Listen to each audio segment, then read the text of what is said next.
Какъв голям, какъв красив балон, извикаха с поглед запленен. Броени месеци преди парламентарния вод, предизборния балон вече се надува с пълна сила. При това не само един. Това, разбира се, не е новост. Затова големия въпрос е кога балона ще се спука.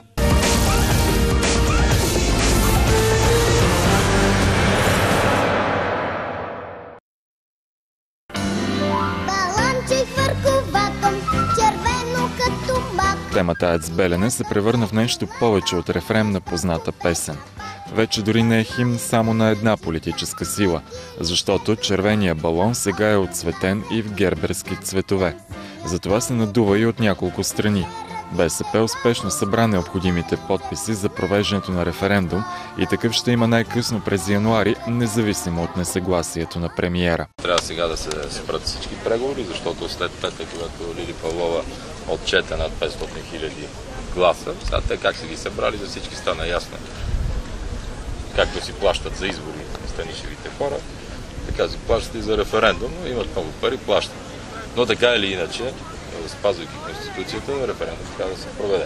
Случайно или не, точно покрай новината за референдума се появи и новината за кандидат-инвеститор.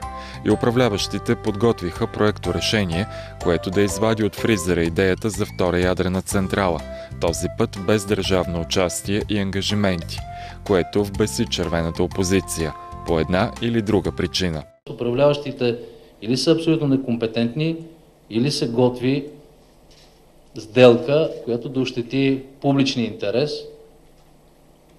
която да налее големи печалби в частни джобове и естествено в джобовете на тези, които уредят по този начин изграждането и функционирането на тази атомна електроцентрала. Надуването на балона Белене продължи с пълна сила и в парламента, където мнозинството създаде специална комисия, която да проучи действията по проекта през последните 10 години. Уважаеми колеги, референдума не е само за избирателя на БСП.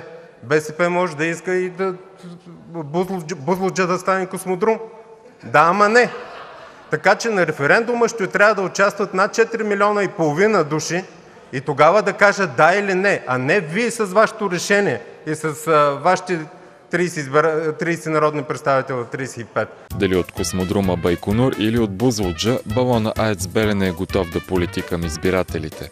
Ако междувременно не се пръсне, защото определено продължава да се надува.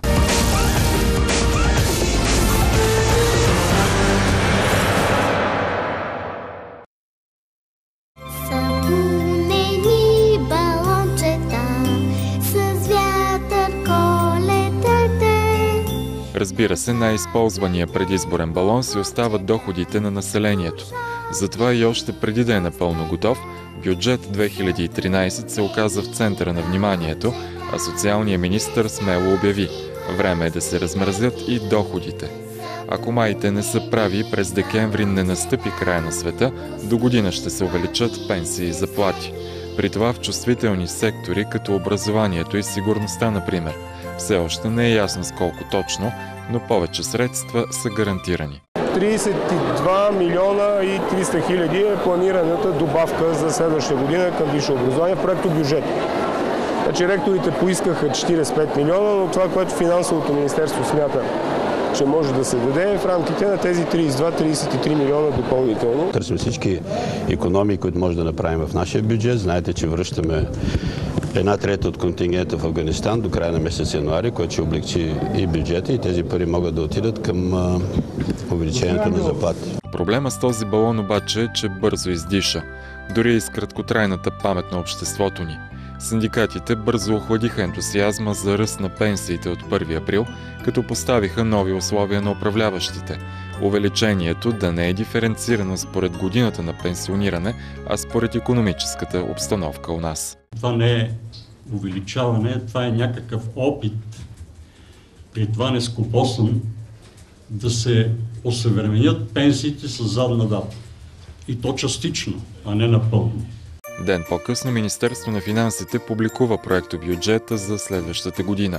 Най-много пари са предвидени за социалния сектор с 800 милиона повече. 2/3 от тях ще отидат за ръста на пенсиите от 1 април, който ще е средно с 9,3 на 100. Без увеличение остават детските помощи, минималната заплата в държавния сектор, еднократната помощ за бременните и еднократното подпомагане за новородени деца. Бюджетът за 2013 година е разчетен на растеж 1,2%. Стига той да се изпълни, бюджетът е реалистичен. Темата за доходите беше доразвита и от още едно авангардно предложение. Минималната работна заплата да е различна за отделните региони в зависимост от стандарта на живот в тях.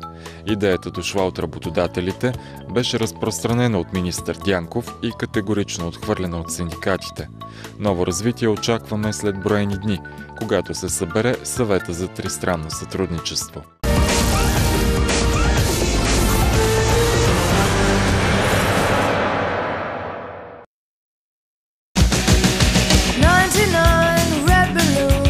Балоните обикновено се свързват с празненства, радост и смях.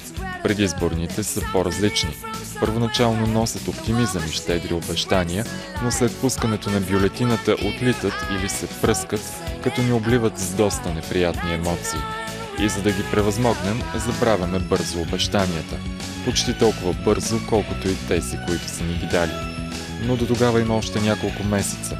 Зимата най-вероятно ще е тежка. Прогнозите идват не толкова от синоптиците, колкото от икономистите.